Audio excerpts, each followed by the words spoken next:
I want to return to The Voice. The Australian's foreign editor, Greg Sheridan, writes, if Australians vote no in the voice-based referendum, I should say, it will constitute the most magnificent, heartfelt, courageous and supremely democratic act of independence and national pride in our modern political history.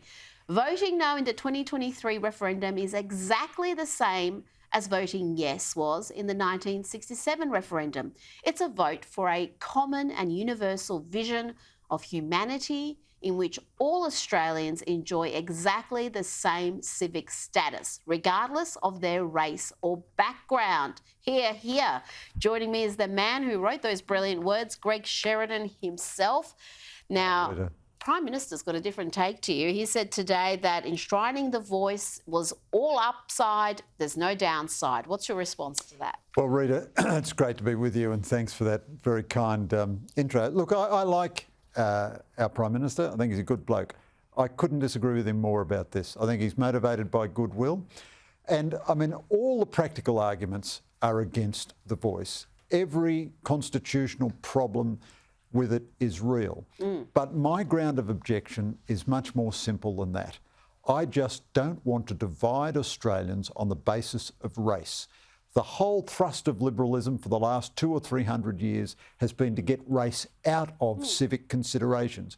Warren Mundine was very passionate about this today. He said, we fought to be the same as all other Australians. And now that we've achieved that, we're now going to bugger it all up. Yeah. And the government is now going to define Australians on the basis of their race in terms of their civic status. I think that's wrong in principle, and the people who will be damaged by it most over time are Aboriginal Australians, because they will be imprisoned in a racial identity, whereas human beings transcend race. Absolutely. To have racial privilege entrenched in the Constitution, it is so divisive. On the face of it, this referendum should have been rejected by the Liberal Party, but it took them 10 long months to come to a firm no. Why did it take so long? Because like you, as soon as I heard about this referendum, on principle, it was a no. The detail was almost immaterial. Well, I think there's been a tremendous amount of bullying and intimidation. I mean, let's be clear, all of the bullying and intimidation has come from the yes side, all of it. You know, the racist and sexist abuse that Jacinta Price is subject to, the shocking foul abuse that Warren Mundine is subjected to, you know, Noel Pearson labelling Mundine and Price as just mouthpieces for white manipulators, not having any brains of their own, calling Jacinta Price a black fella used to punch down on other blackfellas. If you or I said anything like that, Rita, that'd be the last thing we'd ever say in public. We'd be no platformed in a minute. But this crazy, inverted, weird moment we're in now, the Liberal Party is generally not all that courageous, but it's okay. It's no worse than any other party. But it sees all these corporates lining up to get government goodwill, to get their sort of identity boxes ticked. And of course, if you don't give the matter any thought, you just think, well, this is a measure to help Aborigines. We want to do that. Of course, everyone wants to do that.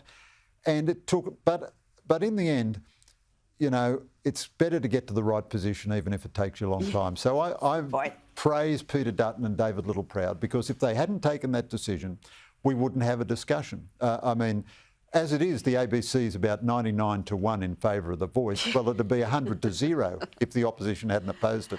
And we can see the enormous shift in the public mood once there was a major opposition to it, because initially the voice had over 70% support.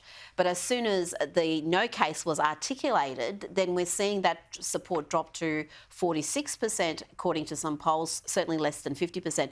Now, before I let you go, the Victorian Liberal Party is in all sorts of trouble.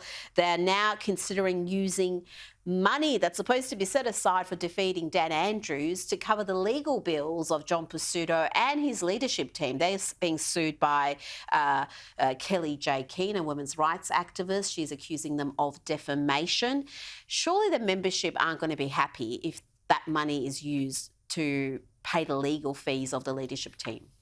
Well, as I understand it, he's also being sued by Moira Deeming. Yes, now, but that's just John Pesutto, not the rest of the leadership team. Absolutely. Yeah. But it is the height of incompetence for a leader to so mismanage his team that one of them is suing him. Now, the Andrews government is more vulnerable now than it's ever been, and you want a strong Liberal Party.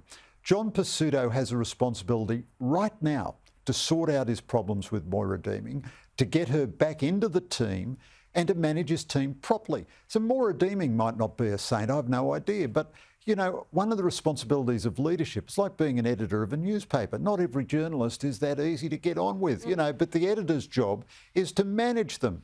And if you end up with a situation where your parliamentary members are suing you, that is a monumental failure in leadership, and he needs to fix that if he's going to be a credible challenger to Dan Andrews. Well, he's not a credible challenger to Dan Andrews, despite all the problems we've got in this state. If there was an election today, we know what the result would be, and it would be another landslide. Greg Sheridan, thank you so much for your time this evening.